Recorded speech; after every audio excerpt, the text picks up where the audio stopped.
Warning, viewer discretion is advised. Scott Allen Clisholte was a 9-year-old boy who disappeared in St. Charles, Missouri on July 3, 1988. Scott was last seen around 4:30 or 5 p.m. near his home. That day, Scott was seen not far from his home walking near a wooded area known as the Trails. This was Scott's favorite place to play. The Trails, which included a network of caves and tunnels, some people theorized that he might have gotten lost or trapped in these caves and tunnels. A heavy thunderstorm affected the St. Charles area that night. This also hindered the search for the boy. In 2007, police tried to link Michael J. Delvin as Scott's possible abductor, but they could not find any evidence to link him to the case. On January 21, 2016, a Redditor uploaded to the r/ask Reddit subpage.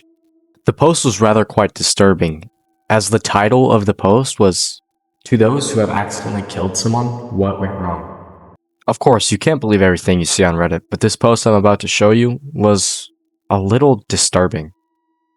One of the comments on this post says, "This still haunts me to this day. As kids, we had a hideout in this dirt cliff/cove. This is the best approximation I can find on Google. Only 3 times taller and probably 10 times as wide. There was a neighborhood kid who in hindsight was probably mentally handicapped in some way.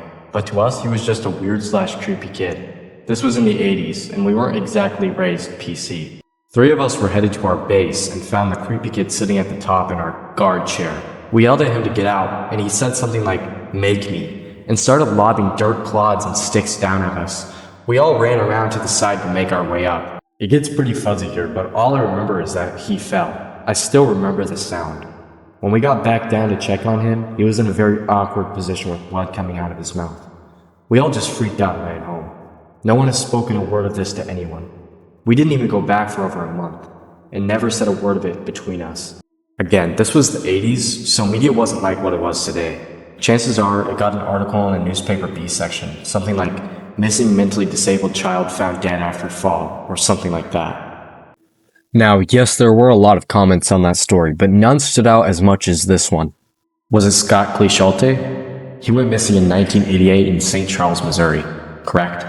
That would make you 10 or 11 at the time he went missing? He would have been 9. Now, once this comment finally gained traction, all the other Redditors got curious and started looking up this name.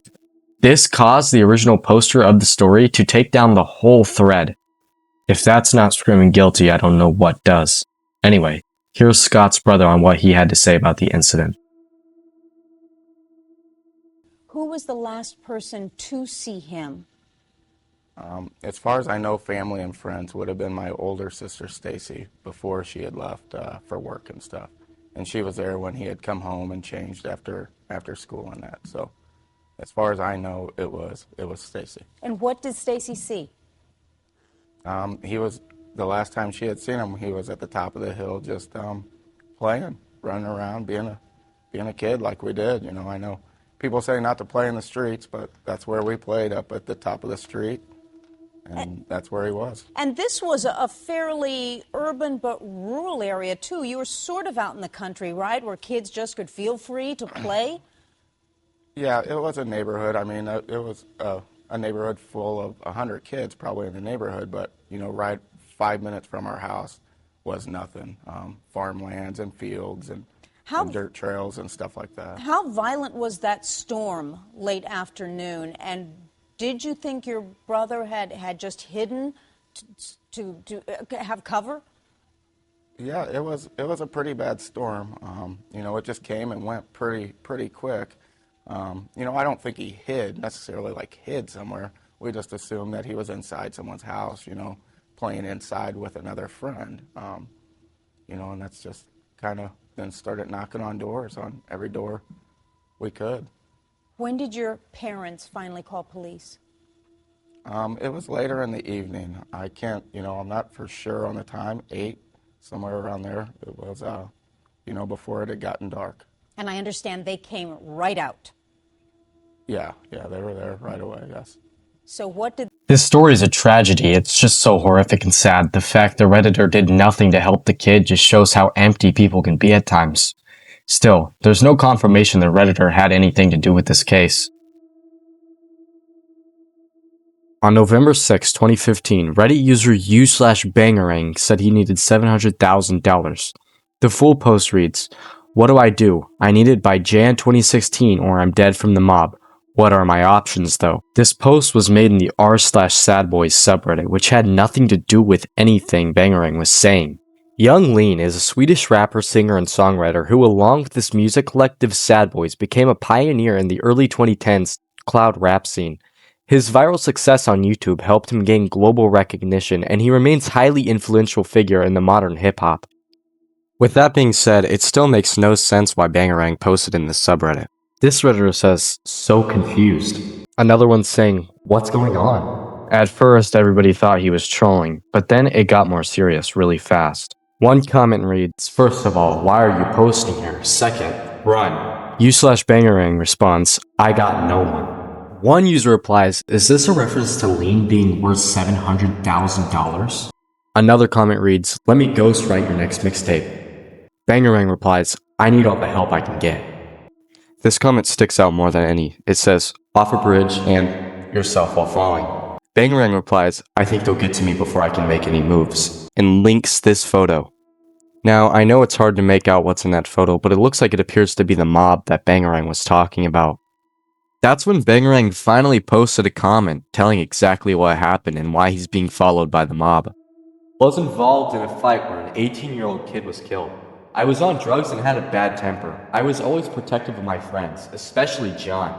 John was in a band and was taking off. He had a Facebook page, so he deactivated it. He made a new one. One of his friends that made a new one got real mad that he deleted the old page and thought he didn't want anything to do with her or his old friends because of the new fame and band. John tried to explain to her that wasn't the case. When he tried to, I peered over John's shoulder and read their texts, and it got heated. I started trash talking the girl. She got her boyfriend's friends to meet me and my friends out in the desert for a brawl. One of the guys there was a gang member and pulled out a gun to shoot me and my friends. One of my friends grabbed the gun from him and ended up shooting the guy and killing him, the dude that pulled out the gun in the first place. Then after the fight, I violated my probation. The cops were already after me for my drug use. Then they found out I was involved in the fight and the shooting of the guy, and they added the battery charge. I wasn't charged with murder, but I was involved in the fight, which is why they added the assault and battery charge, plus the probation violation. But I continued with my drug use and violated my probation by leaving the state. Now I'm sobered up, and I've just turned 23. I'm in a real bad place with some people from the past." Now all the Redditors just assumed that OP had died due to the mob, but that just makes it all the more disturbing. Bangerang not lying about any of this and posting it on the Sad Boys subreddit. If Bangerang posted this in any other subreddit like r/askreddit or r/help, he might have actually gotten the help he would have needed.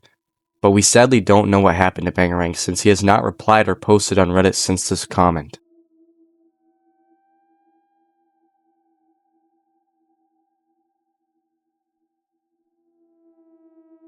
r/Let's Not Meet is a place to read spine-tingling, unusual, terrifying stories about people you never want to meet again.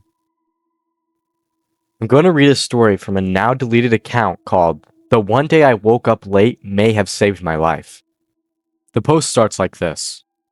"One day, when I was an elementary schooler, I think probably 3rd or 4th grade, I was woken by my mom in a rush. She had overslept, and since she always woke me up in the morning, this meant that I too overslept, and now there was just no way I was going to be ready for school early enough to get on the school bus. School started at 8 a.m., and my bus pickup time was 7 a.m., but it was already like 6:40 or something. I was still in my pajamas, and I hadn't even eaten breakfast yet. So mom decided that today we would tell the bus driver to go on ahead and she would take me to school, which would give me plenty of time to get ready. So I'm sitting there at the dining room table eating my breakfast still in my pajamas. And it's now about 6:50. We hear the bus pull up about 10 minutes earlier than usual. My mom peeks her head out of the door into the foggy morning and waves the bus on. She closes the door and comes back inside, but the bus doesn't pull away. There's a knock at the door, and my mom opens it and finds a man in a bus driver uniform. He explains that he's a substitute driver because the regular driver called in sick. He says he knows he's a few minutes early since he wanted to get an early start on the route since he didn't know it that well. My mom explains to him that we woke up late and she was going to take me to school. He gets visibly upset, and he says that he can wait a few minutes since he's already running ahead of schedule. My mom insists that no, I won't be ready in a few minutes and tells him to go on ahead. He seems angry about this, but turned around and got back in the bus and left. Returned to eating my breakfast and still don't have my school clothes on at this point, but it's 7 a.m. sharp. Another bus pulls up to my house. Mom thinks this is weird and goes outside to talk to them. She comes back inside looking terrified, but doesn't really say anything about it and tells me to go finish getting ready for school. At the time, I didn't know what happened, but Mom would end up telling me a few years later. When she went to the second bus, she found that it was being driven by my regular bus driver, and it was full of the other kids that are usually on the route. The other bus was empty, by the way. Mom asked the driver about the substitute driver and about him calling in sick. I never called in sick. There's absolutely no substitute driver on my route, he says.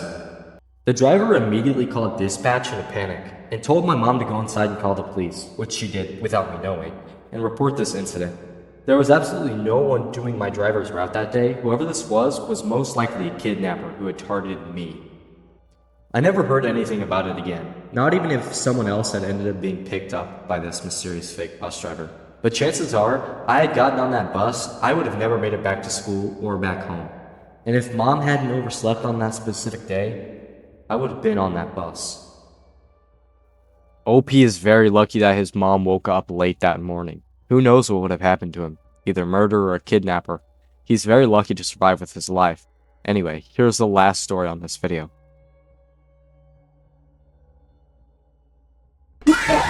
Hotel Zaza is a collection of luxury boutiques hotels in Texas. Known for their unique themed suites, vibrant decor, and upscale resort-style amenities, it has locations in Austin, Dallas, and Houston. In 2012, Joe Likes Music made a post on r/Houston saying, Zaza Insider questions, what's up with room 322?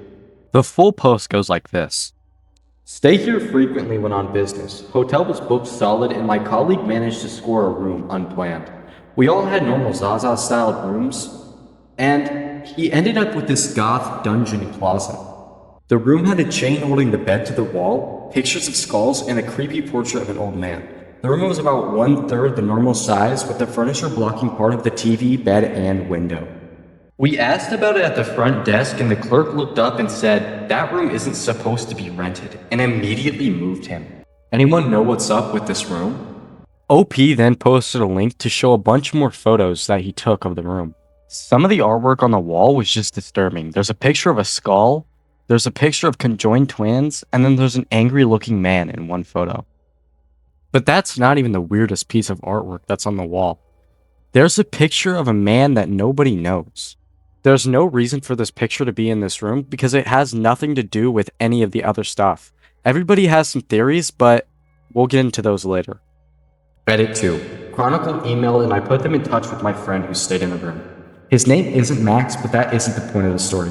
I still don't understand why these rooms aren't on the website when all of the other themed rooms are, and this is a hotel, meaning they want to rent rooms.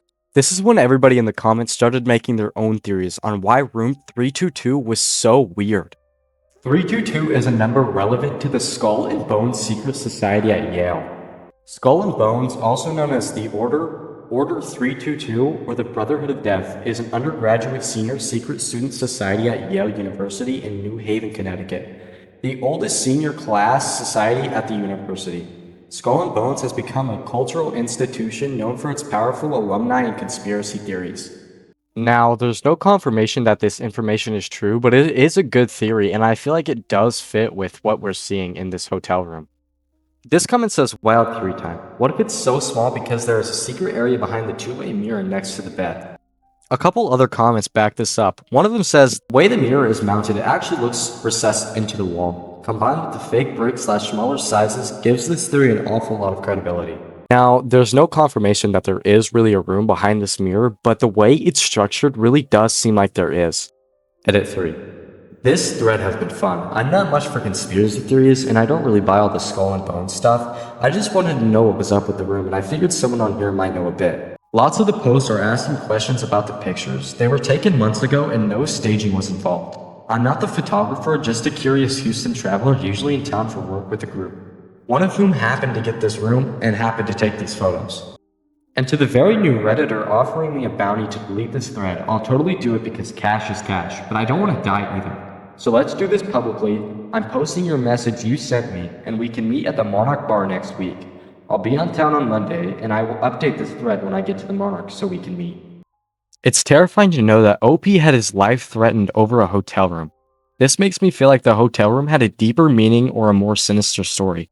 OP never met up with this strange messenger, and still, nobody knows what room 322 in the Zaza Hotel really is.